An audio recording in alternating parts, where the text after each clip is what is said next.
ब्रह्मणेभ्यो नमस्कृत्य धर्मवक्षे सनातनं नारायणं नमस्कृत्य नरं चैव नरोत्तमं देवीं सरस्वतीं व्यासं ततो जयमुदीरये व्यासं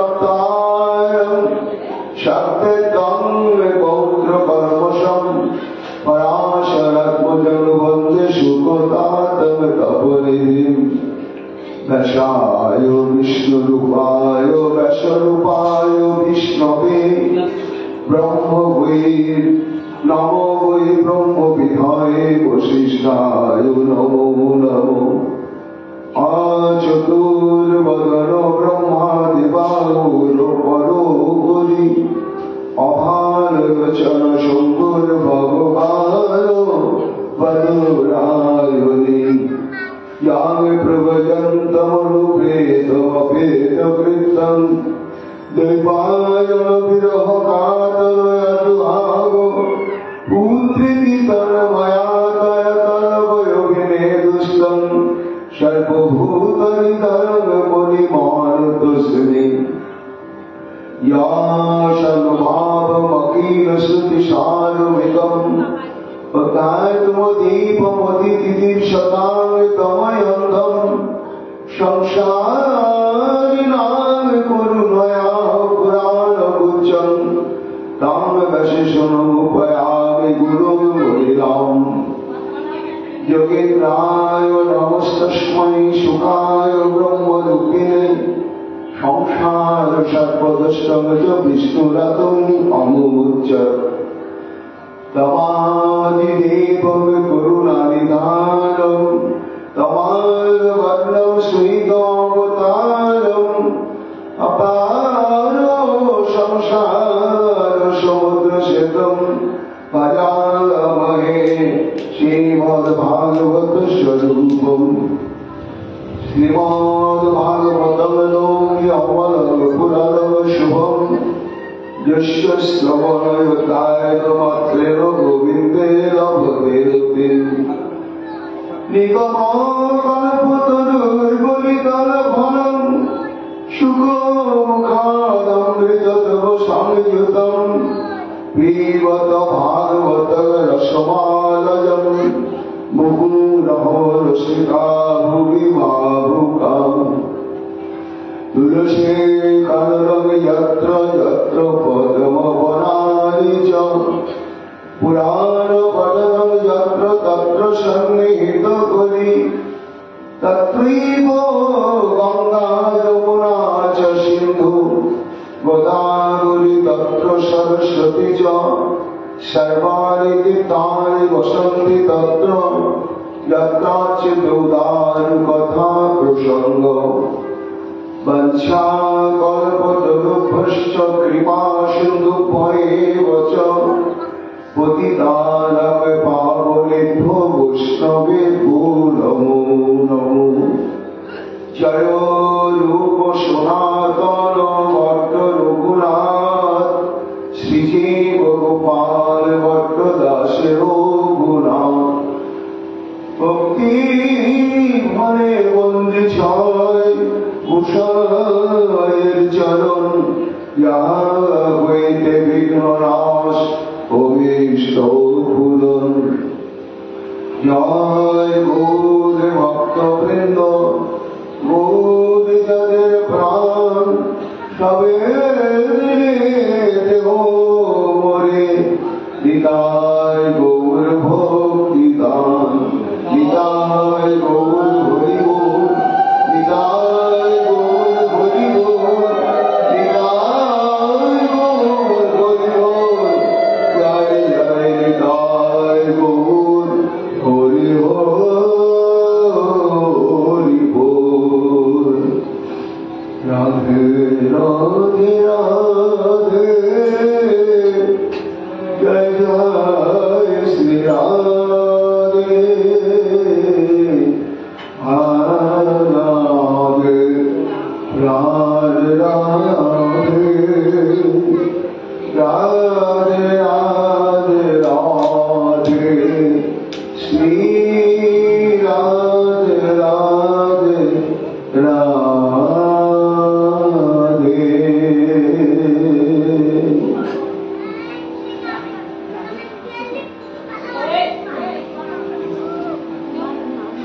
ক্ষত্রিয় রুধিরময়ে জগৎ অবগত পাবন স্নপয়সি পয়সি সমিত ভবতাবম কেশবধৃত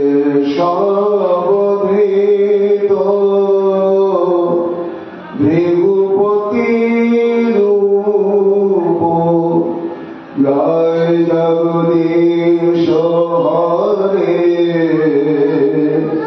জয় জগদীশ হরে হরি ওম জয় জগদীশ হরে জয় ভাব করেছি পাবন অবতার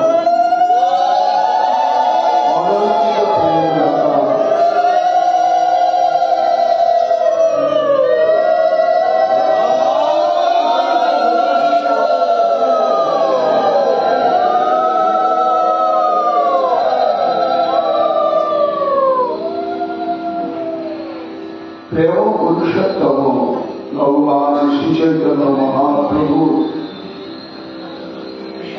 গম্ভীরালীলাগিরির আস্বাদিত রসগ্রন্থ কবিকুল মুকুটমণি পরম পূজ্যপাদ শ্রীমৎ জয়দেব গোস্বামী কৃত শ্রী শ্রী গীত গোবিন্দ গ্রন্থে পঞ্চম সংখ্যক শ্লোকেতে গোস্বামী পাদ ভগবানের ভগবত্তার স্বরূপের সঙ্গে সামাজিক শ্রোতার পরিচয় ঘটিয়ে দেওয়ার জন্য সর্ববিঘ্ন বিনাশনের উদ্দেশ্যে নির্বিঘ্নে গ্রন্থ সমাপন হওয়ার সংকল্পে সর্বোপরি শ্রী ভগবত কৃপাশক্তি পাওয়ার অভিলাষী নমস্কার ও কমলাচরণে ভগবান যে বিভিন্ন যুগে 10 প্রকার অবতার স্বরূপ প্রাপ্ত হয়ে পৃথিবী রক্ষা করলেন, ভক্তগণকে রক্ষা করলেন, দুষ্টের দমন করলেন। গ্রন্থ প্রারম্ভে কবিবর জয়দেব গোস্বামী সেই ভগবানের 10 অবতার স্বরূপের বন্দনা গান গাইছেন। ষষ্ঠম শ্লোকে পরশুরাম অবতার তার মহিমা কীর্তন করে তার সর্বোৎকর্ষের সঙ্গে নিত্য বিরাজমানতা প্রত্যাশা হচ্ছে। হে সব প্রভু, হে জগদীশ্বর, হে সর্ব অমঙ্গলধারী শ্রী হরি, তুমি সমগ্র পৃথিবীবাসী সমস্ত প্রকার পাপ একবার স্নান মাত্রেই যাতে অপসৃত হয়ে যায় তার জন্যই তুমি ক্ষত্রিয় নদী থেকে সৃষ্ট সামন্ত প্রতিষ্ঠা জগতের পাপ নিবারণে মহাতীর্থ তুমি প্রকাশ করলে। কেমন তুমি না ভৃগুপতি রূপ জয় জগদীশ্বর। ভৃগুপতি শব্দের অর্থ হচ্ছে ভৃগু বংশকুল তিলক। মহামণি ভৃগুর বংশ পরম্পরা ক্রমেতেই ভগবান পরশুরামের মহাবির্ভাব। তাই জয়গুণ গান করে তিনি গ্রন্থ আরম্ভে প্রয়াসী হলেন। কবিতাদের আমাদেরটা শ্রবণ করতে হবে। ভগবত প্রাপ্তি, প্রেম ভক্তি প্রাপ্তি, জ্ঞান অজ্ঞানকৃত কোটি কোটি জন্মার্জিত সমস্ত পাপ থেকে মুক্ত হওয়া, কর্মবন্ধন খণ্ডন করা, ভবসমুদ্র অতিক্রম করা, ওই একটাই পথ।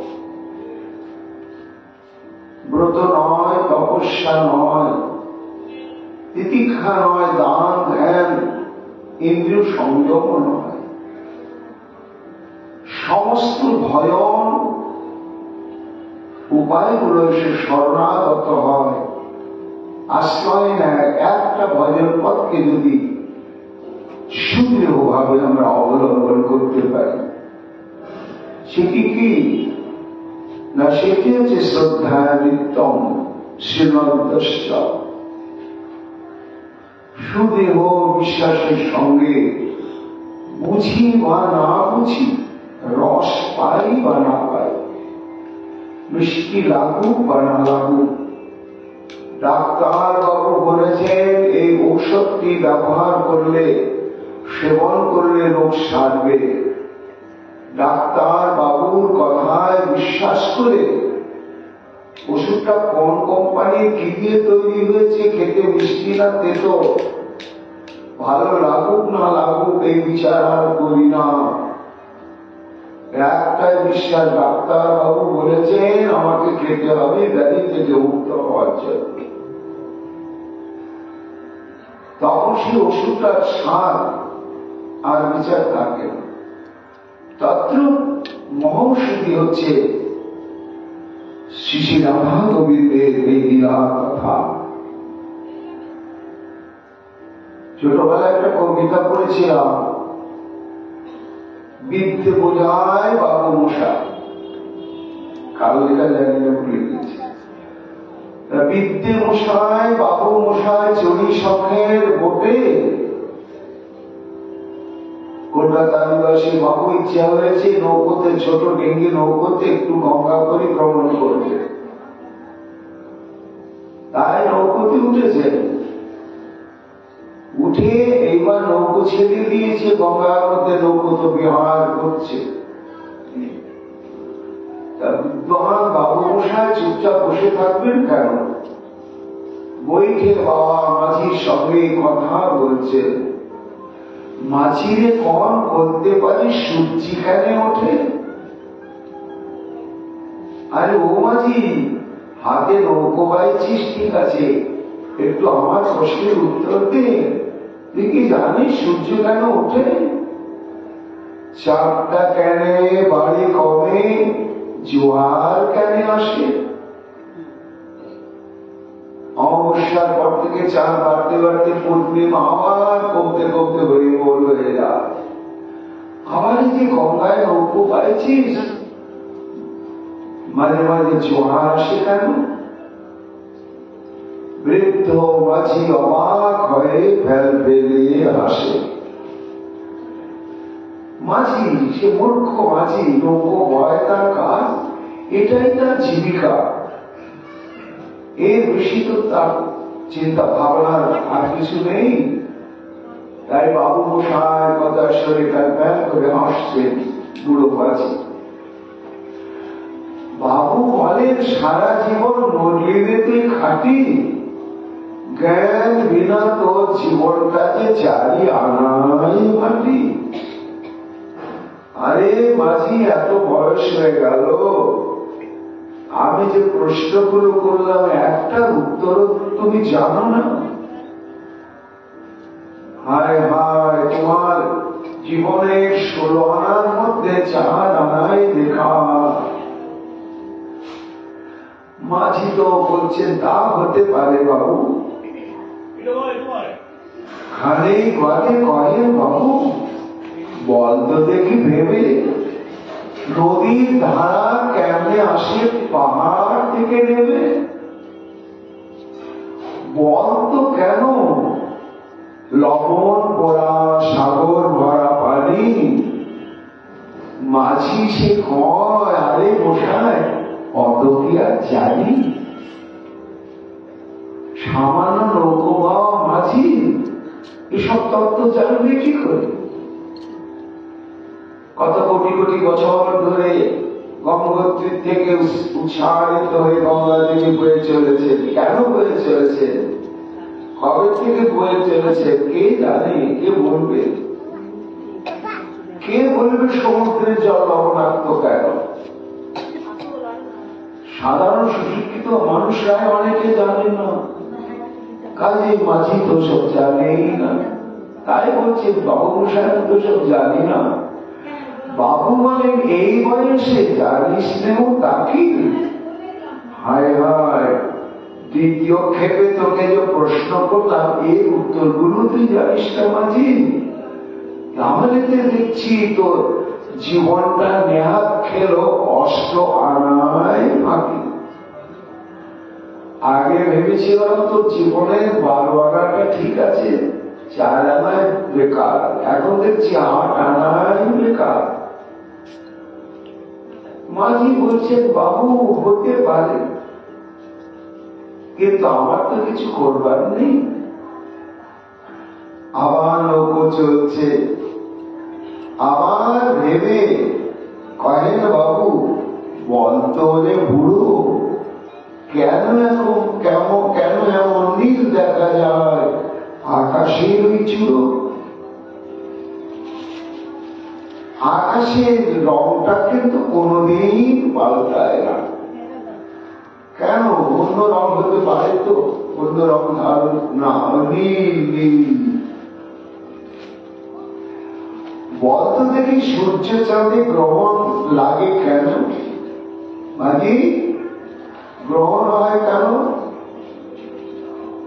আকাশটা নীলি বা কেন? চন্দ্রগ্রহণ সূর্যগ্রহণ হয় কেন? বৃদ্ধ বলে আমায় কেন লজ্জা দিয়েছেন হেন?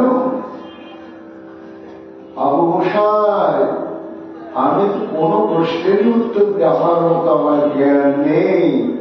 আপনি তো বুঝতেই পারছেন তথা এত বড় বড় গভীর গভীর প্রশ্ন আমাকে করে আমাকে তো লজ্জা দেওয়া হচ্ছে। ও বাবু বলে বলবো কি আর? বলবো তোরে খিদা, এখন দেখছি জীবনটা তো 12 আনায় বৃথা। জীবনের মূল্যায়ন করছেন মাঝির, জীবনের মূল্যায়ন করছেন বৃদ্ধে মশাই বাবু। হিসাব কষতে কষতে শেষে মন্তব্য করলেন যে তোর জীবনের 16 আনার মধ্যে 12 আনায় বেকার, মূল্যহীন।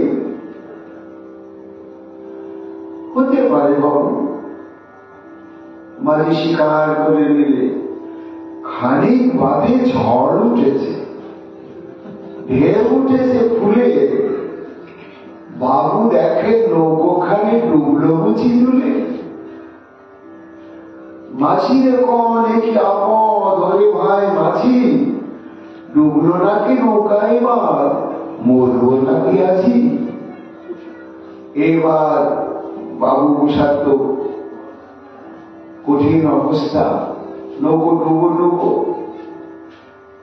আরে তুমি মরবো নাকি ও মাঝি ভাই?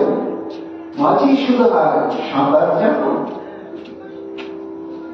মাথা নাড়েন বাবু। মাঝি জিজ্ঞাসা করছেন বাবু মশাই তুমি সাঁতার জানো তো? বলে না রে মাঝি সাঁতার জানি না। মূর্খ মাঝি বলে মশাই এখন কেন কাবু? মাঝির শেষে আমার কথা হিসাব করো পিছে, তোমার থেকে জীবন খানা 16 আনায় নিচে। তুমি যে এতগুলো প্রশ্ন আমায় ছুড়ে দিলে আমি উত্তর দিতে পারলাম না, তোমার এই মূর্খতার ওজনটা তুমি করে হিসাব করে জানালে বাবু যে আমার জীবনের 12 আনায় বেকার, তবু 4 আনা আমার কিন্তু আসল। আর তুমি এত কিছু জানো, কিন্তু সাঁতার বিদ্যাটা তুমি জানো না। এই একটা বিদ্যা না জানার জন্য এখন তোমার 16 আনা জীবনটাই বেকার। কেন? কারণ নৌকো যদি আমি কুলে ফেরাতে না পারি, ভগবান না করো যদি কিছু অঘটন ঘটে যায়, সাঁতার না জানলে তো আর বাঁচার উপায় নেই। এই কবিতার মধ্যে আসল তত্ত্বটা কি না, এটাই বোঝানো হচ্ছে যে সাঁতার না জানার জন্য জীবনে যত বিদ্যা, বুদ্ধি, জ্ঞান, অহংকার সব মূল্যহীন।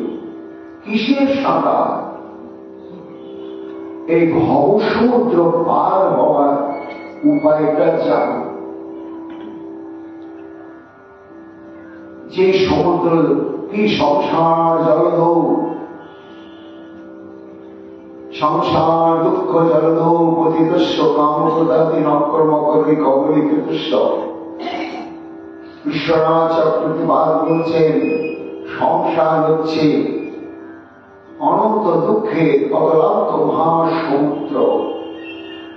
এই সমুদ্র পার হওয়ার উপায়টা, সুলুক সন্ধানটা সারা জীবন ধরে সন্ধান নেবার কোন চিন্তাই করলাম। ভোগ বিলাস, নিজের স্বপ্ন পূরণের চেষ্টা, ইতিহাসে নিজের নামটাকে স্বর্ণাক্ষরে লিখে রাখার চিন্তা, লাভ পূজা প্রতিষ্ঠান মোহে দৌড়াতে দৌড়াতে একদিন মৃত্যু এসে যাচ্ছে, চলে যাচ্ছে। ভব সিন্ধু পার হওয়ার উপায়টা তো শিখলাম না, জানলাম না। এই জন্য সংসার করে সবই করি, ওই পার হওয়ার উপায়টা আমাদের গ্রহণ করতে হবে। কি উপায়? কোন কষ্ট নয়। জীবন যেমন তোমার আছে থাকুক, সদাচার কদাচার বিক্ষিপ্ত অবিক্ষিপ্ত যা আছে, যে যেমন অবস্থায় আছে থাকুক, কিন্তু একটি করো। সেটি কি না, একটু শ্রদ্ধা সহকারে আমার রাধা গোবিন্দের লীলা কথা শুধু শ্রবণ করে যাও। কেন? এই লীলা কথাটা হচ্ছে একটা বিশাল নৌকো। যেমন পার্বতী গিয়ে নৌকোতে বসে আমি ঝিমোতে থাকি, গল্প করতে থাকি, যেহেতু নৌকোতে চেপেছি, নৌকো কিন্তু আমাকে ওপারে পৌঁছে দেবেই দেবে। নৌকো থেকে নেমে গেলে কিন্তু আর আমি বসাতে পারবো না। তাহলে হরি কথা নৌকাকে অবলম্বন করে সারা জীবনের হিসাব নিকাশের বিচারটা ওটাই হবে, আজকে দিনে আমি হরি কথা শুনলাম কিনা এবং ভাবনা করলাম কিনা। এই কথাটি সুকমণি মহারাজ পরীক্ষিতকে বলছেন শ্রীমৎ ভাগবতে। সংসার সিন্ধু মতি দুস্তর ভক্তি দেশ নান্য প্রভ ভগবত পুরুষোত্তমস্য লীলা কথা রস সেবনবন্তর্ণ পুংস হবে বিবিধ দুঃখ দবাতি দস্য। হে মহারাজ পরীক্ষিত, এই সাঁতার জানতে হবে। সে সাঁতারটা কি বলে? জলের সাঁতার নয়, নৌকোতে আরোহণ করা। কিসের নৌকো? না, লীলা কথা রস বিষমন রূপ প্লব বা নৌকো। রাধা গোবিন্দের লীলা কথা রূপ নৌকোকে আশ্রয় করলে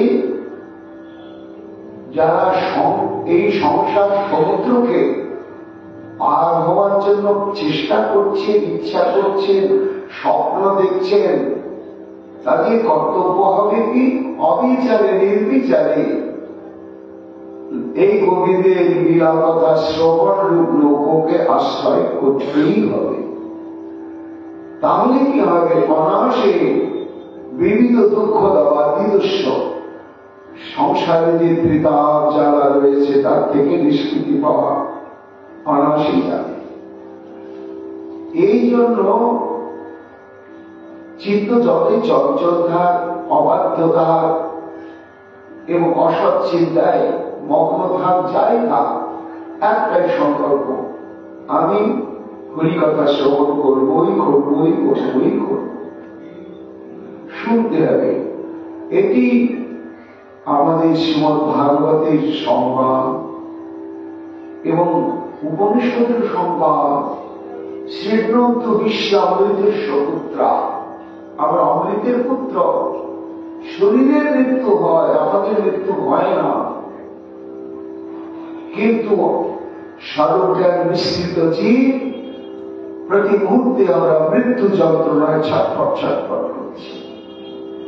তাই পরমসাদী এসে বললেন, শ্রীগ্রন্থ শ্রবণ করতে থাকো তার কথা, তাহলে তুমি অমৃতের পুত্র, এই স্মৃতিতে আবার তুমি ফিরে আসতে পারবে।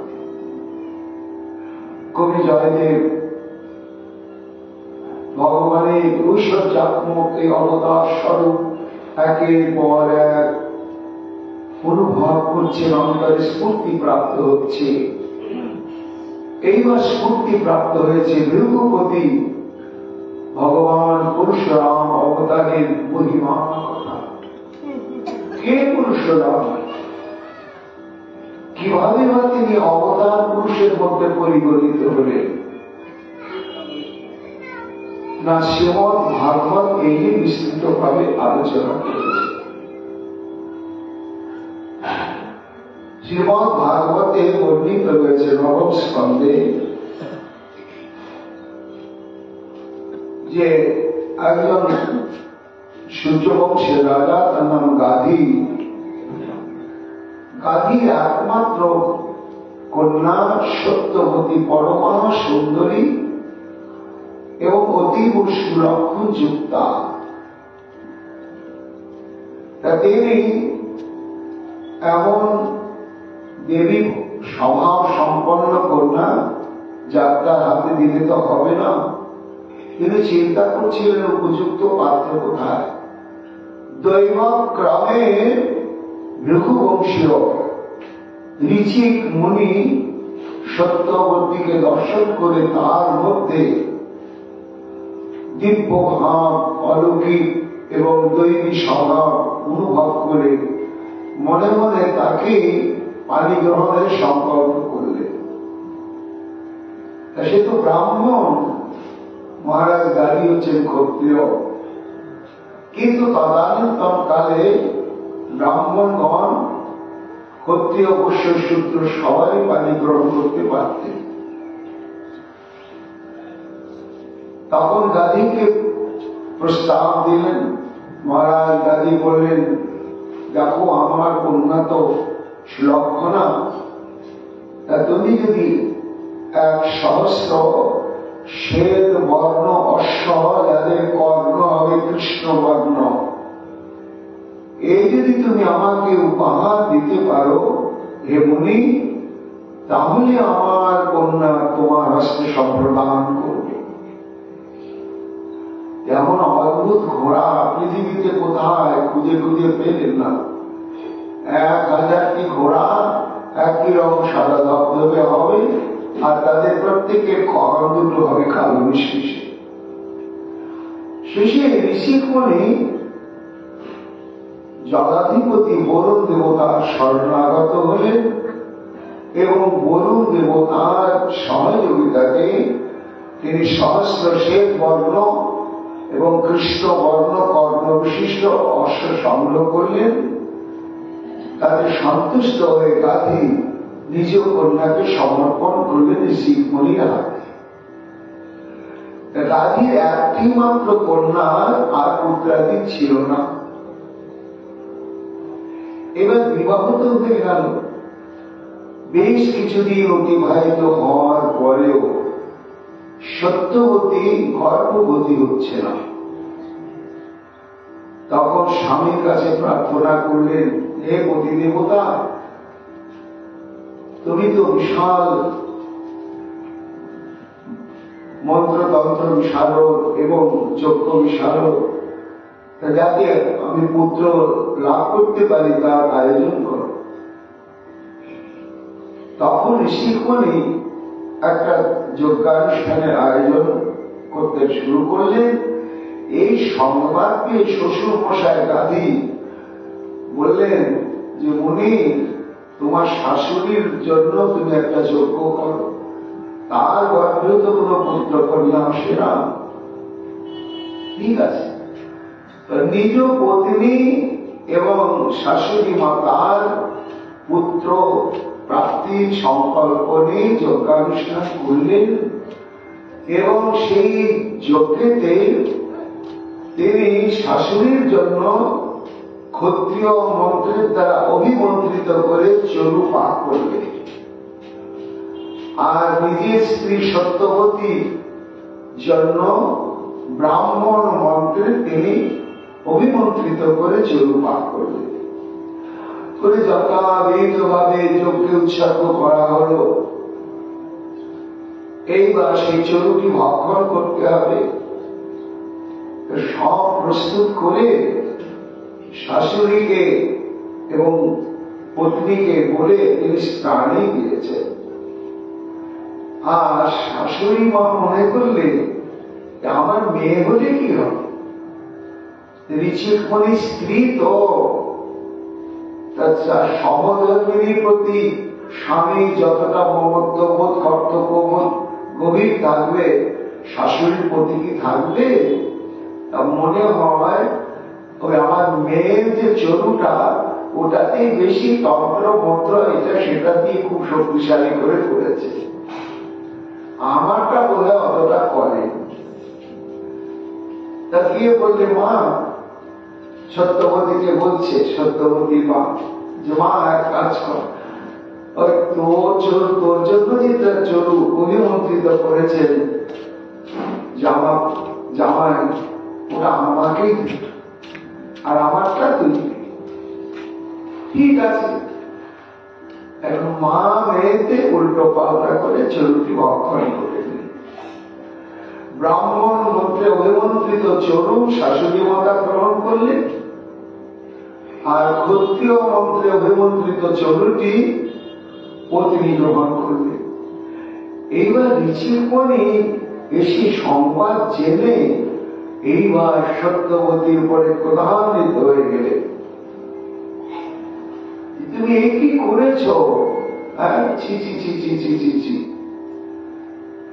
এ তো ঠিক কাজ করো নাই। তদ বিজ্ঞায় মণি ব্রাহ্মপত্নী কষ্ট মতারসী ঘোর দণ্ডধর পুত্র ভ্রাতা ব্রহ্মবিত্ত। আরে তোমার জন্য যেটা আমি চরণ করলাম সেটা তুমি তোমার মাকে দিয়ে দিলে, তত্ত্বটা বুঝিলে না। তোমার এই যে ক্ষত্রিয় মন্ত্রে অভিমন্ত্রিত যে চরুটি তুমি এখন গ্রহণ করবে, তোমার গর্ভে এক ভয়ঙ্কর দণ্ডধর ক্ষত্রিয় স্বভাব বিশিষ্ট ব্রাহ্মণ জন্মগ্রহণ করবে। সে তার মধ্যে ব্রাহ্মণের গুণটি থাকবে না, আর তোমার জন্য যে চরুটি ছিল সেটি তোমার মাকে তুমি দিয়ে দিয়েছ, এই জন্য তার গর্ভে ক্ষত্রিয় হলেও ব্রহ্মবিত্তম, সে শ্রেষ্ঠ ব্রহ্মতত্ত্ববিদ্যা হবে। এই কথা শুনে সত্যবতী তো ঘাবড়ে গেলে, গিয়ে স্বামীর কাছে কান্নাকাটি স্তুতি উতি করে তাকে প্রসন্ন করলে। প্রসাদিত সত্যবত্তামৈবং ভূদিতি ভার্গব অতই ভাবে পৌত্র জামদগ্নিস্তত অভাব। মানে ঠিক আছে, যা হওয়াটা তো হয়েই গেল ভগবত ইচ্ছায়। তোমার গর্ভে যে পুত্র রত্ন জন্মগ্রহণ করবে তার ভিতরে পরিপূর্ণ ব্রাহ্মণের গুণ থাকবে না, কিন্তু তার পুত্র অর্থাৎ তোমার পৌত্র সে হবে ব্রহ্মবিত্তম, ভগবত অংশে তার আবির্ভাব হবে। সুকময়ী বলছে মহারাজ পরীক্ষিত হলো তাই। সত্যবতী গর্ভে যমদগ্নির আবির্ভাব হল, আর সত্যবতীর মা কালীর স্ত্রী তার গর্ভে বিশ্বামিত্রের জন্ম হল। রেণু সুতাং রেণুকাঙ্গে জমদগ্নির বাহুবিরাম তস্যাঙ্গৈ ভার্গবৈশ্বসুতা কুসুমাদয় যুবিয়াদৃশ্য ইতি সংগ্রাম ইত্যাদি বিস্তৃত। তারপর যমদগ্নি যখন বিবাহ করার বাসনা করলেন, তখন রেণু ঋষির কন্যা রেণুকার সঙ্গে তার বিবাহ হয় এবং যমদগ্নির ঔরসী রেণুকার গর্ভে 5টি সন্তান জন্মগ্রহণ করলেন। বসু, বিশ্ব বসু, বৃহৎভানু, বৃহৎ কর্ণ, এই 4 সর্বশেষ কনিষ্ঠ পুত্রই হল পরশুরাম, মহাবিক্রমশালী। এবং এইরকম মহাজন বাণীতে রয়েছে যমাহুর বাসুদেবাংশং হই হয়ানং কুলান্তম ত্রিসপ্তকৃত ইমাং চক্রে নিঃসত্য মহিম। এই পরশুরামকে না হই হয় বংশীয় পৃথিবী উৎপীড়নকারী ক্ষত্রিয়গণকে ধ্বংস করে পৃথিবীকে 21 বার ক্ষত্রিয় শূন্য করে এই পৃথিবীকে কৃতার্থ করবার জন্য তিনি ভগবান বাসুদেবের অংশে পরশুরাম রূপে আবির্ভূত হলেন। জয় জয় ভগবান পরশুরাম দেব কি, জয় জয় ভগবান পরশুরাম দেব কি, জয় জয় ভগবান পরশুরাম দেব কি। এইবার সমসময়কালের ঘটনা। সেই সময় পৃথিবী পালন করতেন কীর্তিবীর্য নামক এক ক্ষত্রিয় রাজা। পরবর্তীতে তিনি লোমশ মুনির উপদেশে নিরঙ্কুশভাবে একাদশী ব্রত পালন করেন পুত্র কামনা সংকল্প নিয়ে, এবং তাকেই তিনি পুত্ররত্ন লাভ করলেন। তখন তার নাম রাখলেন অর্জুন। তা পাণ্ডব অর্জুন আর এই অর্জুনের মধ্যে গন্ডগোল হবে বলে এর নাম হল কার্তবীর্যার্জুন। পরাক্রমশালী, যৌবন উদ্গম হতে না হতে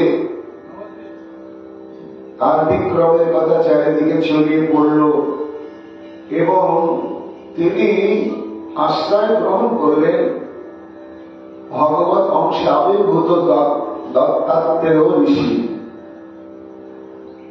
তাকে গুরু বরণ করে নিয়ে তার চরণ সেবা করে বিবিধ প্রকার সেবার দ্বারা তাকে প্রসন্ন করে নিয়ে তার কৃপাতে সহস্র বাহু প্রাপ্ত হলে 1000টা হাত বলবান। আর গুরুদেবের কৃপাতে তিনি শত্রুগণের নিকট অজেয় স্বরূপ প্রাপ্ত হলেন। তার সঙ্গে সঙ্গে তাহার তেজবীর্য শারীরিক মহাশক্তি একেবারে পৃথিবী বিখ্যাত হয়ে গেল। রাজধানী স্থাপন হল মহেশপতি নগরে। এবং শুধু তাই নয়, ভাগবত বলছেন যোগেশ্বরত্বম ঐশ্বর্যম গুণা জগদানি মাদয় চরাচর ব্যাহত গতির লোকেশু পবন যথা। এই কার্তবীর্যার্জুন তপস্যা করে ভগবানের যে 8টি সিদ্ধায় রয়েছে, ঐশ্বর্য রয়েছে, অনিমা, মহিমা, প্রাপ্তি, প্রাকাম্য, লঘিমা, ঈশিত্ব, কামবাসায়, তন্ত্রচারিত্ব, তা এই 6জন এই 8সিদ্ধির মধ্যে বেশ কিছু সিদ্ধি ঐশ্বর্য তিনি প্রাপ্ত হলেন। যাত্রানি মাদায় অনিমা মানে এমন সূক্ষ্ম রূপ ধরতে পারবেন যে দেয়াল ভেদ করে তিনি পার্থিব ওপার চলে যেতে পারেন। এই অনুর ন্যায় সূক্ষ্ম স্বরূপ প্রাপ্ত হওয়ার যে ঐশ্বর্য বা শক্তি, এর নাম হচ্ছে অনিমা, লঘিমা। এর একটা সিদ্ধি। এই সিদ্ধির ফল কি না, শরীরটা এত ওজনহীন হয়ে যাবে যে জলের উপর দিয়ে হেঁটে গেলেও তার শরীরটা জলে ডুববে না। এই কার্তবীর্যার্জুন এই শক্তিটাও লাভ করলেন। মহিমা এমন বিশাল রূপ ধারণ করতে পারবেন যে সে মানুষ তার মস্তক কোথায় দেখতে পাবে না। এই সমস্ত সিদ্ধিগুলো অর্জন করলে কার্তবীর্যার্জুন। এবং ত্রিলোকেষু পবন যথা, পবনের চাইতো দ্রুত গামী হয়ে ত্রিলোক পরিক্রমণ করে বেড়াতেন। একদিন হয়েছে কি, তার প্রভাব পরিক্রম কেমন সেটাই বলছেন ভাগবত। স্ত্রী রত্নয় আবৃত ক্রীড়ন রেবাঙ্গসী বদোৎকট, বৈজয়ন্তীং সৃজং বিভ্রত রুরুদস্বরিতং ভুজয়ী। একদিন মহারাজ কার্তবীর্যার্জুন তার সমস্ত অনেক অনেক মহিষী বৃন্দকে নিয়ে জলবিহার করতে নেমেছেন রেবা নদীতে। গ্রীষ্মকাল, নদীর জলটা একটু কম, স্বচ্ছন্দ ভাবে সাঁতার দেওয়া যাচ্ছে না। মহিষগণ বায়াক্কা করলেন, মহারাজ মহারাজ আমরা একটু সাঁতার গেলেও এত অল্প জলে সাঁতার খেলা যায় না। তখন সহস্র বাহু কার্তবীর্যার্জুন একেবারে স্রোতকে অবরোধ করে দিলে। যে অবরোধ করে দিলে আর স্রোত তখন উল্টো দিকে বইতে লাগলো, জল বেড়ে গেল। এইবার রানীগণ যথেষ্ট সাঁতার দিয়ে নানা প্রকার জলবিহার করতে লাগলেন। কিন্তু জল বাড়তে বাড়তে উজান দিকে নদীর দুই পাড় উপচে যেতে লাগলো। আর দৈবক ক্রমে দিগ্বিজয়ে বেরিয়েছেন লঙ্কাপতি রাবণ, মহাবিক্রমশালী রাবণ। এইবার দিগ্বিজয় ঘুরতে ঘুরতে ওই রেমা নদীর তটেতে তার বিশাল ছাউনি স্থাপন করেছে শিবির। এখন হলো কি, নদীর জল উপর দিকে বাড়তে বাড়তে বন্যায় এসে গেল। রাবণ রাজার সমস্ত শিবির, সৈন্য সামন্ত সব ডুবে যেতে লাগবে। কি হঠাৎ এরকম হলো কেন?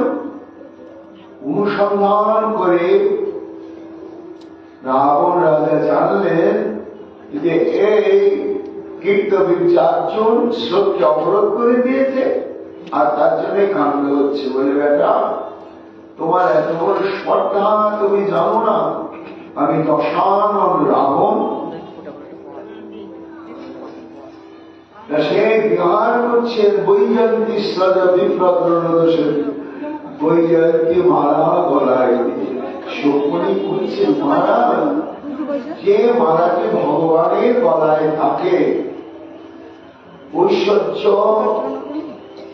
মদে আত্মহারা সেই কার্তবীর্যার্জুন সেই বৈজয়ন্তী মালা নিজে ধারণ করতেন। বৈজয়ন্তী মালা কাকে বলা হয়? তুলসী কুন্দ মন্দার পারিজাত সর্বই গম্ভীর। অর্থাৎ তুলসী, কুন্দ ফুল, মন্দার ফুল, পারিজাত আর পদ্ম, এই 5 প্রকার ফুল দিয়ে গাঁথা মালাকে বলা হয় বৈজয়ন্তী মালা। এইবার রাবণ দেখলে দাঁড়াও বেটা, বিপ্লাবিত শশীর প্রতিশ্রত সরঞ্জলেই নামের সত্যশত বীর্যং বীরবাণী দশানন। দশানন্দ একেবারে রেগে গিয়ে কারণ অনুসন্ধান করে জানতে পারলেন। তখন গৃহীত লীলায় স্ত্রীরাম সমকৃত বিষম মহিষ্মতাং সংবিরুদ্ধ মুক্ত যেন কবি যথা। সুখমণি বলছে, মহারাজ তো ওই সমস্ত পরমা সুন্দরী দেবীরূপা রানীর সঙ্গে অবস্থান করছেন তো কার্তবীর্যার্জুন, স্ত্রীর সামনে যাচ্ছে তাই অপমানসূচক ভাষায় গালিগালাজ করতে লাগলেন রাবণ কীর্তবীর্যার্জুন। রাবণ তো জানেন আমি কত বড় পরাক্রমশালী, ও আমার কি করবে। স্ত্রীর সামনে গালিগালাজ করছে তো সম্মানে খুব লাগলো। সঙ্গে সঙ্গে তখন কার্তবীর্যার্জুন অবলীলাক্রমে রাবণের উপরে ঝাঁপিয়ে পড়ে একেবারে রাবণকে অবরুদ্ধ করে বেঁধে ফেলে। বেঁধে ফেলে মানুষ যেমন চালাকি করে বাঁদরকে ধরে নিয়ে বেঁধে ফেলে, বেঁধে ফেলে তার মজা দেখে কোথাও বেঁধে রেখে, তেমনি রাবণকে বেঁধে মহেশমতি নগরীর একটা স্থানে এমন জায়গায় বাঁধলেন, রেখে দিলেন যে দেশে সবাই এসে দেখে, কটূক্তি করে আর করে। কত বড় পরাক্রম যে রাবণ পর্যন্ত তার কাছে কিছুই না। যাই হোক, দৈবক্রমে পুরস্তমণি সেখানে আগমন ঘটে, আর পুরস্তমণির মধ্যস্থতায় শেষে ছেড়ে দিলেন রাবণকে। এইরকম যার পরাক্রম ছিল, একদিনের ঘটনা। মৃগয়ায় বের হয়েছেন মহারাজ কার্তবীর্যার্জুন সসৈন্যে, এবং বহুদূর সেই অরণ্যে মৃগয়া করার পরে ক্লান্ত শ্রান্ত হয়ে প্রাসাদে ফিরতে পারলেন না। রাত্রি হয়ে গেল, নিকটেই ছিল যমদগ্নির তপবন। তখন কার্তবীর্যার্জুন সবাইকে বললেন, চলো ওই তপবনে আজকে আমরা মুনির অতিথি হয়ে রাত্রি যাপন করব। সঙ্গে সঙ্গে যমদগ্নি জানতে পেরে এমন সুব্যবস্থা করলেন যে রাজা, মন্ত্রী, অমর্ত্যগণ, সেনাপতিগণ এবং নানা রকম অশ্বারোহী, অস্থিরোহী, পদাতিক, যত প্রকার সৈন্য সামন্ত এবং এত হাতি, ঘোড়া ইত্যাদি, তাদের জল, খাদ্য একেবারে অদ্ভুত ভাবে ব্যবস্থা করলেন। রাজা যেমন রাজপ্রাসাদে রাজভোগ নিত্য ভোজন করেন, যমদগ্নি তাই ব্যবস্থা করলেন। এতে কার্তবীর্যার্জুন আশ্চর্যান্বিত হয়ে গেলেন যে আমার মতন এত বড় রাজাও যা সংগ্রহ করতে পারে না, আর এক সামান্য বনবাসী ঋষি এ কি করে সম্ভব তার দ্বারা হল। এই কারণটা কি? তাকে তপস্যা শক্তি অনুসন্ধান করে জানতে পারলেন যে যমদগ্নি মুনির একটি কামধেনু আছে, সবৎসা কামধেনু রয়েছে। তা কামধেনুর বৈশিষ্ট্য কি না, কল্পবৃক্ষের ন্যায়। যার কাছে কামধেনু থাকবে তার জীবনে কোন রকম অভাব থাকবে না। কামধেনুর কাছে যা চাওয়া যাবে সঙ্গে সঙ্গে সেটি ব্যবস্থা হয়ে যাবে। কার্তবীর্যার্জুন এটি যখন জানতে পারলেন, আরে আমার এত বড় আমি পৃথিবীর অধিপতি, আমার ঐশ্বর্যের ভিতরে যা নেই, এই বনবাসী মুনি এর কাছে এটা তো রাখা যাবে না। তখন মুনির অনুমতি নেওয়ার অপেক্ষা করলেন না, তার কাছে চাওয়ার কোনো প্রয়োজন বোধ করলেন না। একেবারে সেনাপতি গণকে দিয়ে কামধেনুকে নিয়ে চলে গেলেন মহেশমতি নগরের প্রাসাদে।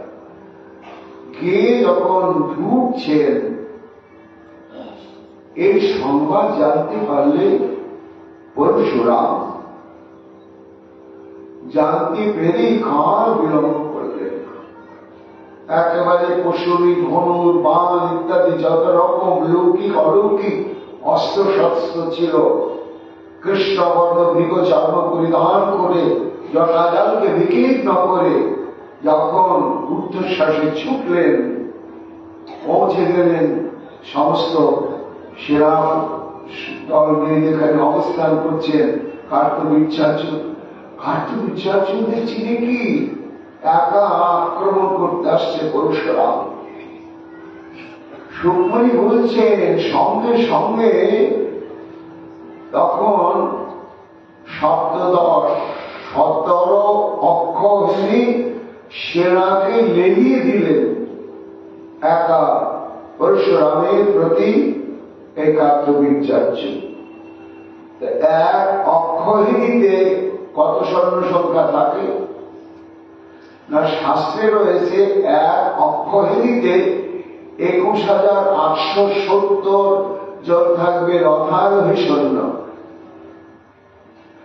21,870 জন থাকবে হস্তি আরোহী সৈন্য, আর 1,09,350 জন থাকবে পদাতিক সৈন্য, আর 65,610 জন থাকবে অশ্বারোহী সৈন্য। তাহলে এক অক্ষৌহিণী সৈন্য হয়। এই রকম 17 অক্ষৌহিণী সৈন্যকে লেলিয়ে দিলেন কার্তবীর্যার্জুন একা পরশুরামের প্রতি। ভগবান অবিল্লাক্রমে তার উঠালের দ্বারাতে এই 17 অক্ষৌহিণী সেনাকে একেবারে শেষ করে দিলেন অবলীলা। তখন আর স্থির থাকতে পারলেন না কার্তবীর্যার্জুন। আর হাজার হাতে 500 খানা একেবারে দিব্য শক্তি সম্পন্ন ধনু ধরে একসঙ্গে 500টি বাণ নিক্ষেপ করতে লাগলেন। কিন্তু হায়, বেশিক্ষণ তাকে যুদ্ধ করতে হল না। ক্রমে ক্রমে ভগবান পরশুরাম তাকে পরাভূত করলেন, করে তারপরে প্রথমে তার সহস্র বাহুকে ছেদন করে দিলেন। ছেদন হয়ে গেল। এইবার তবু সে পরাক্রম দেখাচ্ছে। তখন ভগবান পরশুরাম অবলীলাক্রমে পর্বতের মতন তার বিশাল শিরচ্ছেদ করলেন, করে এইবার সেই কামধেনুকে উদ্ধার করে নিয়ে যথা নিয়মে ফিরে এলেন নিজের আশ্রমে।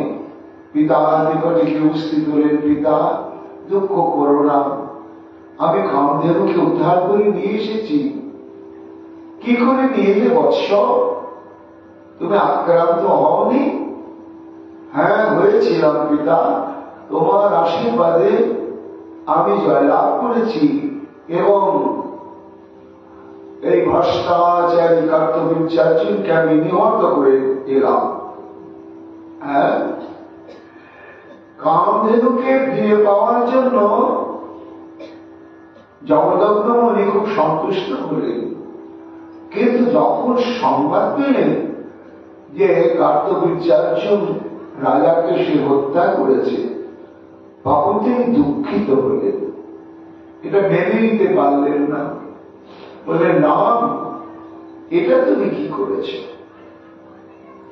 তুমি তাকে বন্দী করতে পারতে, বন্দী করে রেখে তুমি কামধেনু উদ্ধার করে আনতে পারতে। কেন পিতা, তুমি জানো না আমরা ব্রাহ্মণ? ব্রাহ্মণের সব থেকে বড় লক্ষণ, বড় গুণই হচ্ছে ক্ষমা। এই পৃথিবীতে ব্রাহ্মণকে বলা হয় ভূদেব, ভূদেবতা, অর্থাৎ স্বর্গের দেবতাগণের পরেই স্থান হচ্ছে মর্তের ব্রাহ্মণগণের।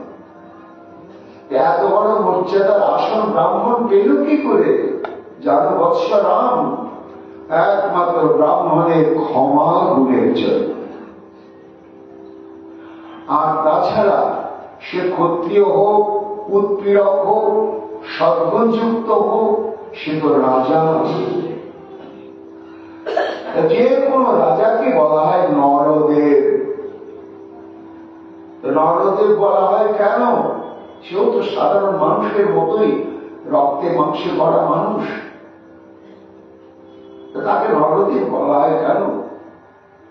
যমদগ্নি বলছেন, বৎস তুমি জানো না, শ্রী ভগবান শ্রীমুখে ঘোষণা করেছেন বিভূতি যোগে, উচ্চস্য অশ্বানাং বৃদ্ধি মা অমৃত ভবম ঐরাবত গজেন্দ্রনাঞ্চ নারাধিপম। ভগবান শ্রীকৃষ্ণ যখন অর্জুনকে নিজের বিভূতির কথা বলছেন, তখন বলছেন যে শোনো অর্জুন, এই যে বিশ্বের বুকে যত অশ্ব দেখছ, তার মধ্যে সমুদ্র মন্থন কালে উচ্চশ্রবা নামক যে অশ্বটি উত্থিত হয়েছিল, যা দেবরাজ ইন্দ্রের কাছে আছে, ওই অশ্বের মধ্যে আমি বিরাজ করছি। এবং ওই রাম গজেন্দ্রনাম, এই বিশ্বে বড়সারি যত হস্তি রয়েছে, তার মধ্যে যে ওই রাবণ নামক হস্তি যেটি দেবরাজ ইন্দ্রের কাছে রয়েছে, ওই হস্তির মধ্যে আমার স্বরূপ রয়েছে। নারায়ণাঞ্চ নারাধিপ। আর এই রক্তে মাংসে গড়া একই লক্ষণযুক্ত লক্ষ কোটি কোটি মানুষের মধ্যে যিনি নৃপতি রূপে অধিকার প্রাপ্ত হন, রাজা রূপে অধিকার প্রাপ্ত হন, নারাধিপ, সে রাজার মধ্যে আমারই প্রকাশ জানবে। সে কথায় যমদগ্নি বললেন যে রাম, রাজার মধ্যে ভগবানের প্রকাশ থাকে, আর তুমি তাকে হত্যা করলে। এই তোমার এই আচরণে আমি সন্তুষ্ট হতে পারলাম না বৎস। তখন পরশুরাম বললেন, বাবা যা হবার তা তো হয়েই গেল, তা আমি অনুতপ্ত বাবা, তা আমার এখন কর্তব্যকে তুমি আমায় বলে দাও। হ্যাঁ, তোমার এটা পাপ হয়েছে, এই পাপ থেকে তুমি যদি মুক্তি পেতে চাও, তাহলে পদব্রজেশ আসমুদ্র হিমাচল, এই মহান ভারতবর্ষে যত মহা তীর্থ এবং তীর্থ সকল রয়েছে, সমস্ত তীর্থ পর্যটন করে, তীর্থ বাড়িতে অবগামন করে, তর্পণাদি করে তোমাকে নৃপতি হত্যা এই মহাপাতক থেকে মুক্ত হতে হবে। পারবে? সঙ্গে সঙ্গে পরশুরাম বললেন, হ্যাঁ পিতা, তোমার আশীর্বাদ যদি হয় আমি নিশ্চয়ই পারব। তখন পর্যটনে বেরিয়ে গেলেন। আশ্রমে কামধেনু বিরাজ করছে, যথাবিহিত ভাবে বাকি চারটি পুত্র সহধর্মিনী রেণুকা দিদিকে নিয়ে নিরন্তর যজ্ঞানুষ্ঠানের মধ্য দিয়ে ভগবত আরাধনায় আত্মসমাহিত থাকে যমদগ্নি। এদিকে দেখতে দেখতে 1 বছর অতিবাহিত হয়ে গেল। সারা বছর এইভাবে সমগ্র ভারতবর্ষ পদব্রজে পর্যটন করে, পিতার আদেশ শিরোধার্য করে, যে যে তীর্থে যেমন যেমন কর্তব্য নির্ধারিত আছে শাস্ত্রে, সব সমাধান করে এইবার ফিরে এলেন নিজের আশ্রমে। তখন ফিরে এলেন, আবার যথাবিহিত চলতে লাগলো। এইবার তপবনে শান্তি বিরাজ করছে, কিন্তু শান্তি বিরাজ করলে কি হবে? মহেশপতি নগরে তখন অশান্তি দাবানল চলছে। এদিকে হল কি, একদিন নদীতে জল আনতে পাঠিয়ে দিয়েছেন রেণুকাকে এবং অপেক্ষা করছেন সেই জল আনলে যোগ্য ক্রিয়াদি শুভকর্ম শুরু হবে। রুক্মিণী বলছেন, মহারাজ পরীক্ষিত, এবার রেণুকা দেবী জল আনতে গিয়ে যখন উপস্থিত হলেন তখন সেখানে দৈবক্রমে তিনি কোনদিন এমন দৃশ্য দেখেননি। অদ্ভুত একটি দৃশ্য তার চোখে পড়ল।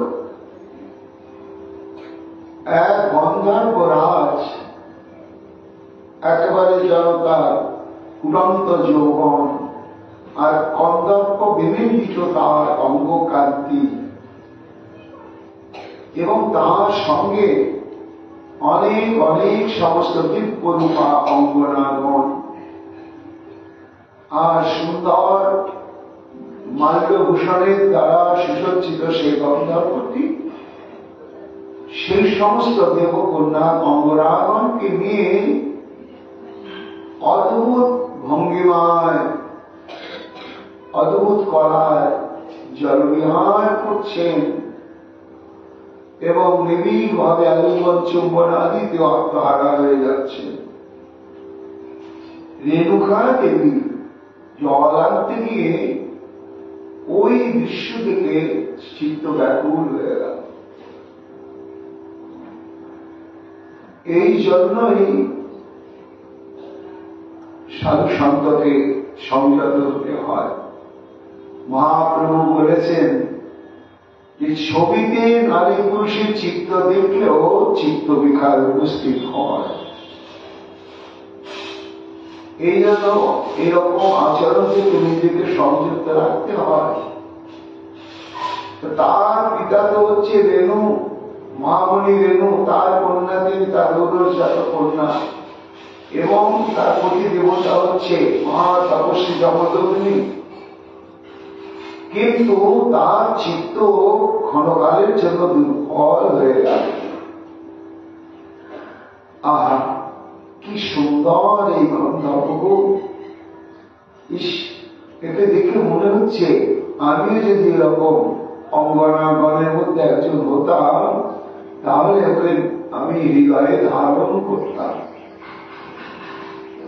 মনের মধ্যে নিজের অজ্ঞাত সারে এই ভাবনাটা এসে যায়, এটা স্বাভাবিক। যখন এসে গেল তারপরে আবার সামনে ও আমার জন্য তো পতি দেবতা অপেক্ষা করছি, আমি কি করলাম? তখন নিজের এই মানসিক বৈকল্য অবস্থাটির জন্য অনুতপ্তা হলেন রেণুকা দেবী।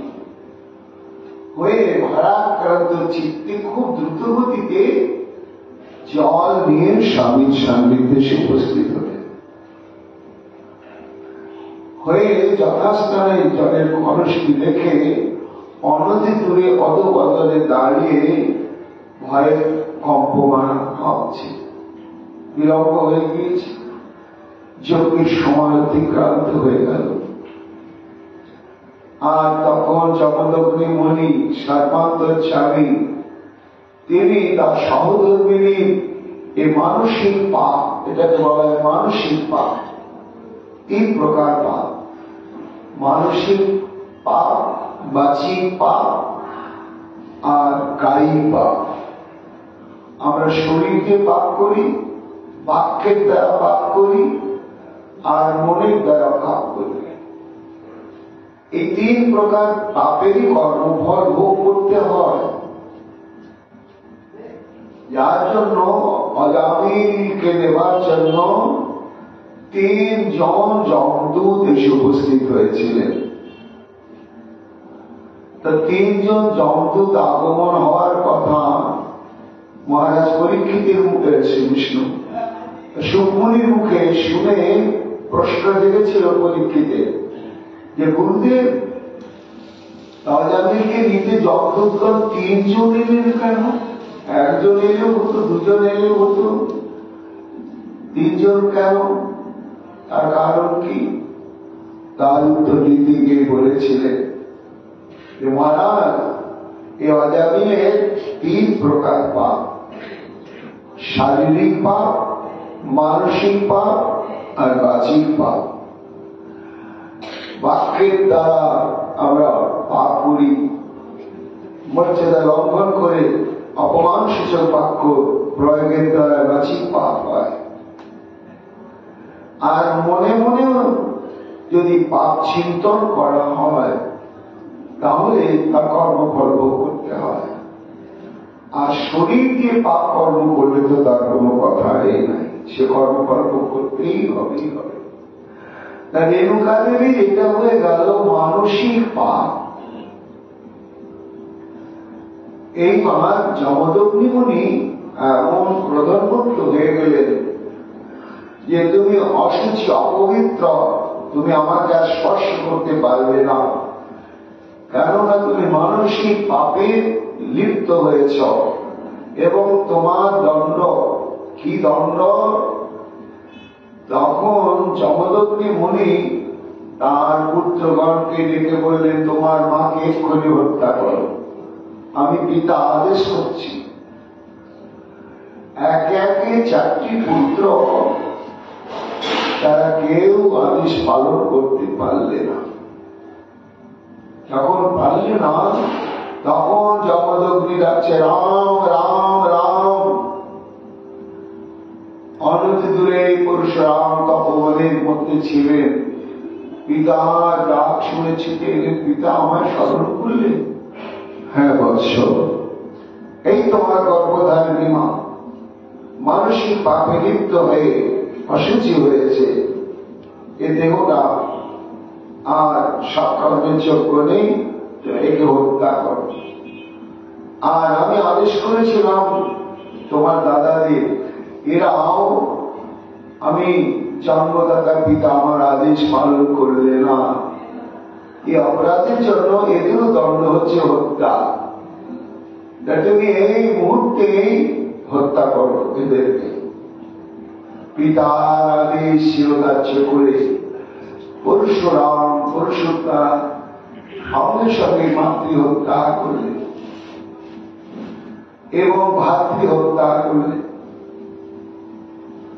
হত্যা করার পরে পিতাকে প্রণাম করলেন, পিতা তোমার আদেশ পালন করলাম। তখন যমদগ্নি মুনি ভীষণ সন্তুষ্ট হলেন এবং তিনি তো তপস্যা শক্তি সম্পন্ন মুনি। তিনি বললেন, পুত্র আমি তোমার প্রতি এত সন্তুষ্ট হয়েছি ভাষায় বলতে পারবো না। তুমি আমার কাছে বর প্রার্থনা করো, কি বর চাও? তুমি যে বর চাইবে আমি তোমাকে সেই বরই প্রদান করব। কিছুক্ষণ ভেবে চিন্তে তখন পরশুরাম বললেন, পিতা যদি বর দিতে হয় তাহলে প্রথম বর আমার এই, আমি যে মাকে হত্যা করলাম এবং ভাতৃগণকে হত্যা করলাম এক্ষুনি তারা পুনর্জীবিত হোক, এই আমার প্রথম বর। আর দ্বিতীয় বর, আমি যে তাদেরকে হত্যা করলাম, হত্যা করার সময় তো ওরা সেটা জেনেছে, এইবার দেহে প্রাণ ফিরে আসার পরে ওই স্মৃতিটা তোদের জাগবে। দাদারা বলবে, এই ভাই আমাদেরকে হত্যা করেছিল। আর গর্ভধারিণী মা সেই বলবে, এই পুত্র আমাকে হত্যা করেছিল। এই জন্য পিতা আমার দ্বিতীয় বর হচ্ছে, এরা জীবিত হওয়ার পরেও আমি যেদেরকে হত্যা করেছি এই স্মৃতিটা যেন এদের অন্তঃকরণে উদয় না হয়। যমদগ্নি বললেন, তথাস্তু। তৃতীয় বর, পিতা আমি যে সমাজেদেরকে হত্যা করলাম এ তো আমার ভাতৃহত্যা মাতৃহত্যার পাপ, এই পাপ যেন আমার না হয়। যমদগ্নি বললে, তথাস্তু। সঙ্গে সঙ্গে রেণুকা দেবী আমার পুনর্জীবিত হলেন। তার মানসিক পাপে কলুষিত দেহটা মৃত্যুকে বরণ করে নিয়ে আবার ফিরে আসাতে মহাপবিত্র হয়ে গেল এবং তার জ্যেষ্ঠ ভাতৃবৃন্দ তারাও পুনর্জীবিত হলেন এবং তাদের যে মৃত্যুর কারণই হচ্ছে পরশুরাম, এই স্মৃতিটা তাদের অন্তঃকরণে আর জাগলই না, তারা ভুলেই গেল। সুপনি বলছেন এইভাবেই চলছিল। আনন্দে আবার পুনর্বারে যমদগ্নি জপ, ধ্যান, যজ্ঞ, হোম এই নিয়ে আনন্দে অতিবাহিত করছিলেন। কিন্তু অশান্তি দাবানল চলছিল কোথায়? বৃহস্পতি নগরে। ভাগবত বলছেন যে কার্তবীর্যার্জুনের পুত্র সংখ্যা হচ্ছে 10,000। এই 10,000 পুত্র তারা পরশুরামের পরাক্রমে ভীত সন্ত্রস্ত হয়ে আগে আত্মগোপন করে পালিয়ে গিয়েছিল, যার জন্য সেই সময়তে পরশুরামের হাতে এদের মৃত্যু হয় না। পরে তারা যখন ফিরে এলো, ফিরে সে তখন তাদের মধ্যে একটা প্রতিশোধের আগুন চলতে লাগবে যে আমাদের পিতার মৃত্যুর কারণ হচ্ছে পরশুরাম, আর পরশুরামের পিতা ওই যমদগ্নি।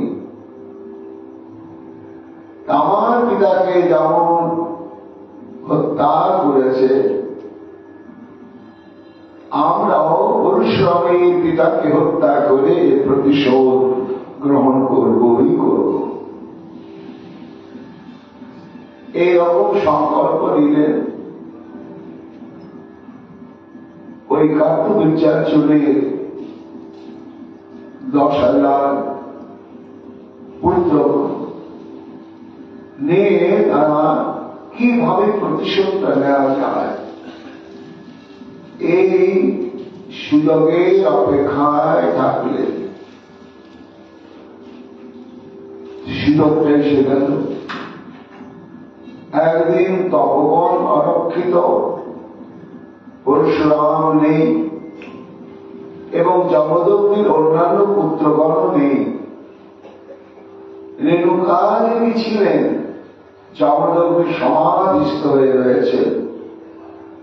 ধ্যান করতে করতে করতে করতে তিনি ভগবত চিন্তনে গভীর যাচ্ছে, এমন ভাবে সমাহিত হয়েছেন যে তার বাহ্য স্মৃতি আর জ্ঞান নেই। এটি অনুসন্ধান করতে করতে কার্তবীর্যার্জুনের পুত্রগণ জানতে পারলেন যে আজকে আশ্রমটি অনেকটাই অরক্ষিত রয়েছে, এই সুযোগ গ্রহণ করতেই হবেই হবে। তখন সহসা তার আক্রমণ করলে রেণুকা দেবী আর কি করবেন একা। তখন কার্তবীর্যার্জুনের পুত্রগণ অবলীলা ক্রমেতে ধ্যানস্থ সমাধিস্থ যমদগ্নির শিরোচ্ছেদ করলেন। করে প্রতিশোধ দিয়ে তারা ফিরে চলে গেলেন। যখন চলে গেলেন, কত কাকুতি মিনতি পায়ে ধরে কান্নাকাটি করে রেণুকা দেবী যে তোমার প্রহার করতে হয় করো, প্রাণটা ভিক্ষা দাও আমার স্বামী। কিন্তু এই কথায় তারা কর্ণপাতই করলেন না।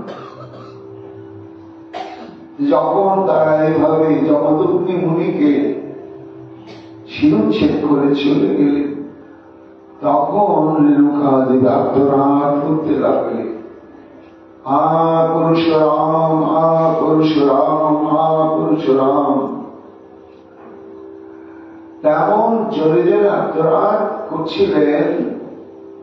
বহুদূরে থাকলেও মায়ের ক্রন্দনধ্বনি পরশুরামের কর্ণে এসে পৌঁছান। যখন পৌঁছালে তখন তিনি ছুটতে ছুটতে ছুটতে ছুটতে উপস্থিত হলেন, হয়ে দেখছেন এই অবস্থা। রাম রাম, আজ তুমি যদি নিকটে থাকতে তোমার বাবা প্রাণায়ামী করত না, আর কি যাওয়াটা তো হয়েই গেল। কিন্তু সুকমণি বলছেন, ভাগবতীরা বর্ণিত রয়েছে, সে সমসাময়িক কালে সমগ্র পৃথিবীর যে ক্ষত্রিয় রাজনীতিবৃন্দ তারা প্রত্যেকেই ছিল ধার্মিক এবং সাধু বিদ্বেষী। আর কার্তবীর্যার্জুনের ভয়ঙ্কর সাধুর কাছে অপরাধ হয়েছিল ওই কামধেনুকে হরণ করা। এই অপরাধটি ছড়াতে ছড়াতে সমগ্র ক্ষত্রিয় বংশের উপরে বিস্তার লাভ করেছিল। এটি তখন আর মেনে নিতে পারলেন না পরশুরাম। তখন তিনি আবার সশস্ত্র অভিযান করলেন, করে এইবার উপস্থিত হলেন মাহেশমতি নগরে। মাহেশমতি নগরে সেই 10,000 কার্তবীর্যার্জুনের সন্তানগণকে যখন একাত্রী সন্তানকে ধরে শিরচ্ছেদ করে ছুটতে লাগলেন, তখন 10,000 সন্তানের পুঞ্জীভূত মস্তক রাশিতে একটা বিশাল যেন পর্বত সৃষ্টি হয়ে গেল। ক্রোধানল প্রচলিত হয়ে উঠল। তখন তিনি মাহেশমতি নগর থেকে বহিষ্কৃত হয়ে গেল। আর সমুদ্র, হিমাচল, ভারতবর্ষের যত যত স্থানে উদ্ধত ঐশ্বর্য মদমত্ত সাধু বিদ্বেষী যত যত ক্ষত্রিয় ছিলেন, অবলীলাক্রমে তাদেরকে নিধন করতে শুরু করলেন। কেন করলেন? এটাই তো ভগবানের প্রতীক্ষা। পরিত্রাণায় সাধুনাং বিনাশায় চ দুষ্কৃতাং ধর্ম সংস্থাপনার্থায় সম্ভবামি যুগে যুগে। তখন তিনি অস্ত্র ধরতে কুণ্ঠিত হন না। তার প্রশ্ন হচ্ছে যে ভগবানের তো ভগবৎ শক্তি, তিনি আবার অস্ত্র ধরবেন কেন?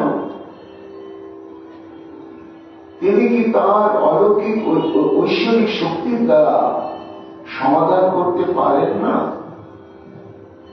হ্যাঁ পারেন,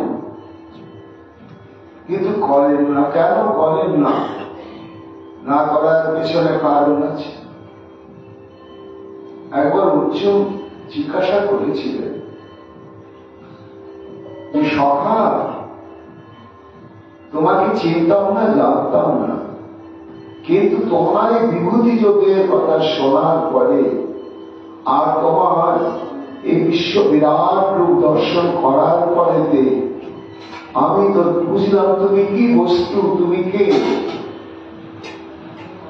তা তুমি যে বলছো যদা যদা হি ধর্মস্য গ্লানি ভবতি ভারত অভ্যুত্থানস্য তদাত্মনং সৃজামহং পরিত্রাণায় সাধুনাং বিনাশায় চ দুষ্কৃতাং ধর্ম সংস্থাপনার্থায় সম্ভবামি যুগে যুগে।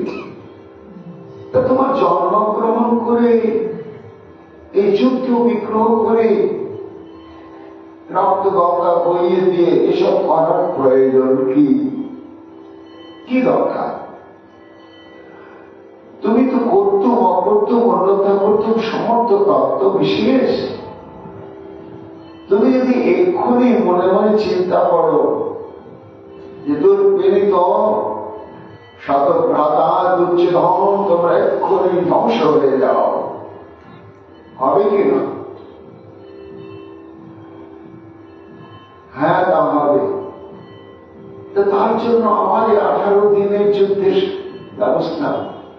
আর যুগে যুগে কালে কালে তুমি কত অস্ত্র ধরে কত নৃশংস ভাবে হত্যা করছো, এর দরকারটা তুমি একটু মনে মনে ভাবনা চিন্তা করলে তো সব সমাধান হয়ে যায়।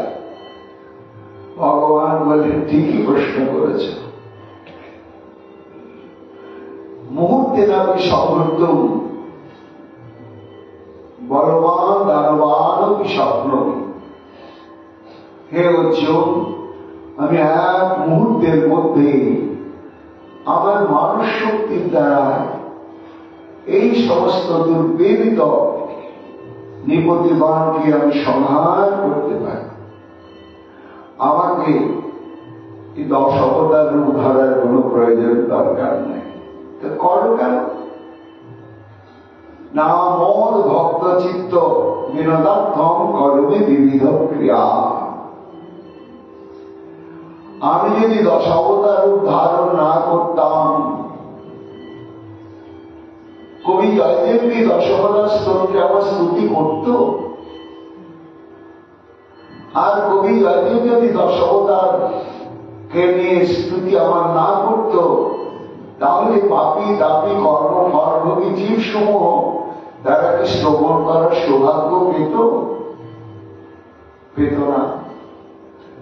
দেখো, আমি যদি মনে মনে শক্তির দ্বারা সব সমাধান করতাম, তাহলে আমার লীলাময় কথা উদ্ভব হতো না। ঐশ্বর্যাত্মক মাধুর্যাত্মক 2 প্রকার আমার লীলা। আর 2 প্রকার লীলায় শ্রবণ কীর্তন প্রত্যেকটি ভক্তেরই কর্তব্য রয়েছে। একটি অপরের সম্পূরক পরিপূরক। সমস্ত প্রকার লীলা কথায় হচ্ছে চিত্ত দর্পণ পরিমার্জনকারী, সর্বপাপ বিধ্বংসকারী, চিত্ত সংশোধনকারী। এই জন্য অর্জুন মমদ ভক্ত চিত্ত বিনোদার্থম করবে বিবিধ ক্রিয়া। আমি কখনো হত্যা করি, সে হত্যাটা কি? বাইরের দৃষ্টিভঙ্গিতে মনে হয় নৃশংস, কিন্তু না, এটাই তার অশেষ করুণা। কি করুণা! এই যে ক্ষত্রিয়গণকে তিনি এইভাবে নৃশংস হত্যা করছেন, কে হত্যা করছেন? ভগবান পরশুরাম ভগবান। তাতে কি হলো? শাস্ত্রে রয়েছে, ভগবানের হাতে যাদের মৃত্যু হয়, তাদের ভজন সাধনা করতে হয় না। ভগবানের হাতে মৃত্যুবরণ করার সৌভাগ্য নেই, তারা সিদ্ধি লাভ করে মায়াতীত রাজ্যে পরাগতি লাভ করে। এ কথা ভাগবত ঘোষণা করেছে যে শত্রুগণ ভগবানের হাতে নিহত হয়ে তারা সিদ্ধ লোক প্রাপ্ত হয়েছে। এই জন্য আপাত দৃষ্টিতে আমরা মনে করি ভগবানের এটা বিশেষ স্বভাবের প্রকাশ, কিন্তু তা তো নয়। অর্জুন মদ ভক্তচিত্ত বিনোদার্থম করবে বিবিধ ক্রিয়া। আমি যদি আমার এই ঐশ্বর্যাত্মক লীলা প্রকাশ না করতাম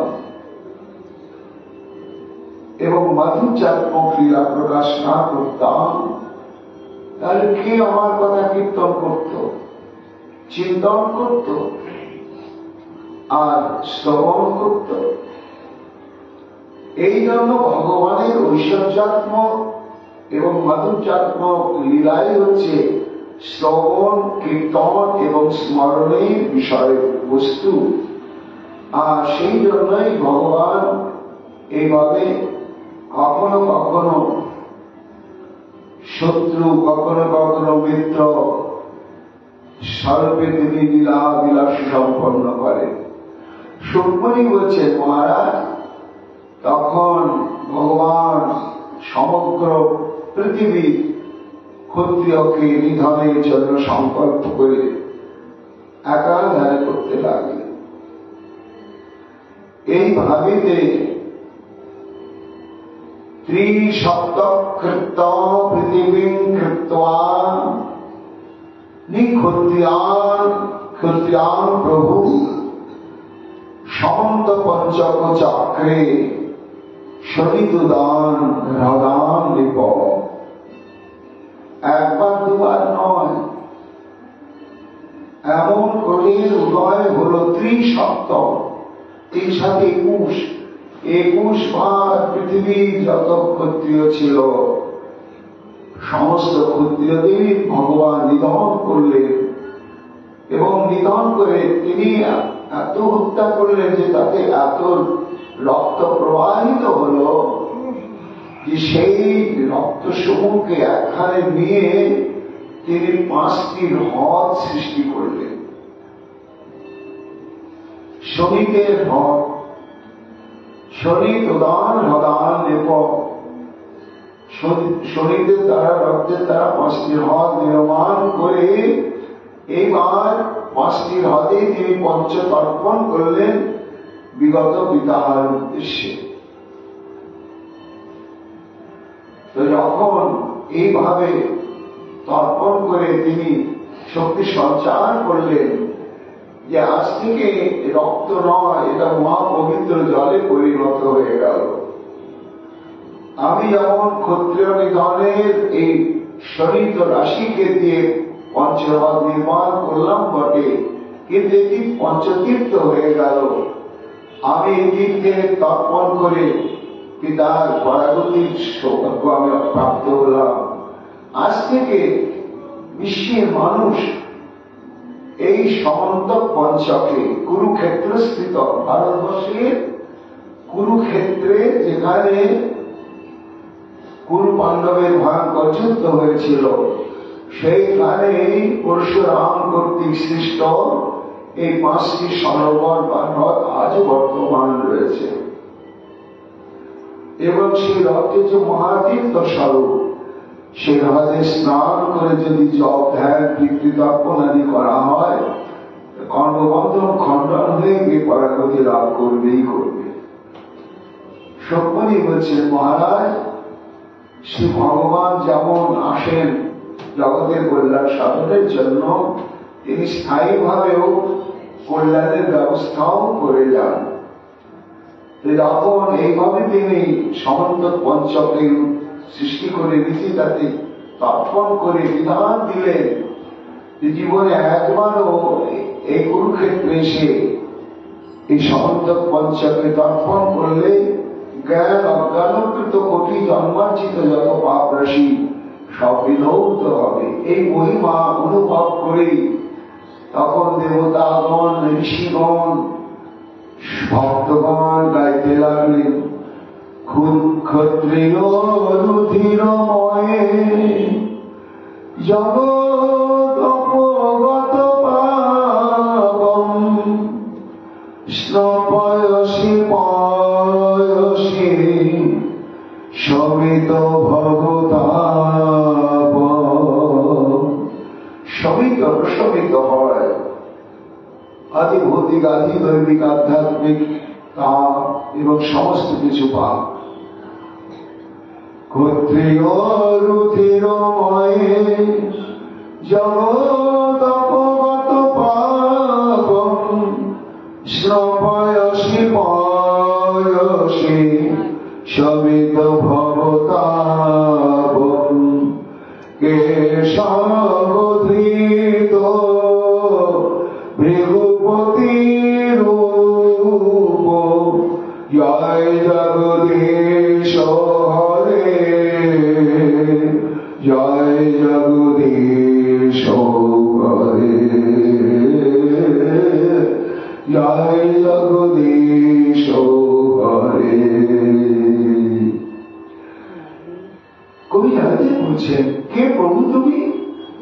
তুমি আমার প্রাণদয়িত শ্রী রাধা মাধব, রাস বিলাসী এবং প্রেমমুখা, কিন্তু তুমি তোমার এই প্রেম ক্রিয়াকে দেখে সাধারণ জীব মনে করবে যে জড় জগতের কোন আত্মসুখ তাৎপর্যময় কাম উন্মাদনার ময় যাকে আমরা প্রেম বলি, সেই রসে আসক্ত চিত্ত কোন যুবক বটে না। তুমি সেই প্রভু। কোন? তুমি কে সব? তুমি ব্রহ্মা এবং মহাদেবকে স্বীয় মাধুর্য সূর্যে বশীভূত করে দাস করে রেখেছ। তুমি জগদীশ্বর, সৃষ্টি বাসনায় তুমি সৃষ্টি করেছ, আর তুমি সর্ব অমঙ্গল হরণ করছ। কাদের? যারা একবার হেলায় শ্রদ্ধায় বা হরি বল বলছে, ঢালায় পড়ে হোক, প্রভাবে পড়ে হোক, অজ্ঞাতসারে হোক, জ্ঞাতসারে হোক, সর্বপাপ হরে প্রেম দেওয়া হয় মন। তা সেই তুমি প্রভু এইভাবে ভগবান পরশুরাম রূপে অবতীর্ণ হয়ে ভগবত বিদ্বেষী, সাধু বিদ্বেষী দুর্বৃত্ত ক্ষত্রিয় কুলকে হত্যার ছলনায় তাদেরকে পরাগতি প্রদান করে তোমার ঐশ্বর্যের সংবাদটি সমগ্র বিশ্বে ছড়িয়ে দিলে। প্রভু তোমার জয় হোক, তোমার জয় হোক, তোমার জয় হোক। এই পরশুরাম অবতার হচ্ছে রৌদ্র রসের অধিষ্ঠাত্রী দেবতা। ভাগবতের দশমীর রসের অধিষ্ঠাত্রী দেবতা রূপে ভগবান শ্রীকৃষ্ণকে ঘোষণা করা হয়েছে কবি জয়দেবতার গীত গোবিন্দে। এই 10 অবতারই হচ্ছে সাক্ষাৎ 10টি রসের প্রতিষ্ঠাত্রী দেবতা, একের পর এক বর্ণনা করে চলেছেন। এবার পরবর্তী অবতার হচ্ছে মর্যাদা পুরুষোত্তম ভগবান রামচন্দ্র। এই রামচন্দ্রের বিস্তৃত প্রসঙ্গ রয়েছে, যা আমাদের বিশেষভাবে শ্রদ্ধার সঙ্গে শ্রবণ কীর্তন করা দরকার। সর্বপ্রতি প্রভু রামচন্দ্রের অনবদ্য বাটিক উপদেশ রয়েছে। এই উপদেশটি আমাদের গৌড়ীয় বৈষ্ণব সমাজের বিশেষভাবে আচরণীয়।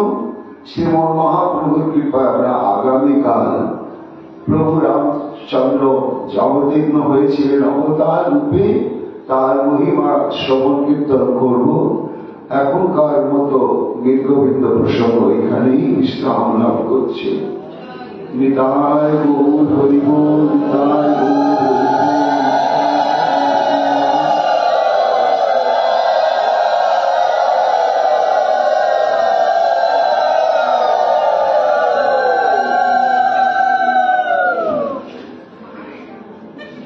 जय जय राधे कृष्ण राधे।